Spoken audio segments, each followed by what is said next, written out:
Magandang araw mga tol, official na nga pang laban ni Wilder, Anthony Joshua at si Dimitri Bivol. December 23 ang laban sa Saudi Arabia. Nagkaroon ng press conference kanina at sinamantala ni Wilder ang pagkakataon para sabihin sa harap ni Joshua na kailangan nila maglaban. Kalaban nga po dyan Anthony Joshua itong si Otto Wallin, Deontay Wilder versus Joseph Parker, Dimitri Bivol versus Lyndon Arthur. Dapat si Richie Rivera ang kalaban ni Bivol ngunit hindi nag-finalize sa negosasyon kaya pinalit si Lyndon Arthur. Ito ang matinding bakbakan sa December 23 kaya abangan po natin. Sa iba pang balita, weigh-in ni Navarrete at Shakur Stevenson. Double header nga po ito bukas. Pasok sa timbang si Navarrete sa super featherweight. Pasok naman si Stevenson sa lightweight, tumimbang ng 133.8 pounds. Ito ang abangan natin bukas, nakataya ang bakanteng WBC lightweight belt. Sa iba pang balita, Terence Bud Crawford galit na galit, pinagbumura ang IBF.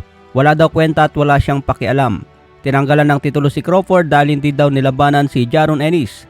Paliwanag ng kampo ni Crawford, may nakatakdang rematch pa kay Errol Spence kaya wala pang oras sa mandatory. Sa iba pang balita, ayon sa bagong update ng WBC Heavyweight Ranking, ito nga po ang listahan. Champion pa rin si Tyson Fury.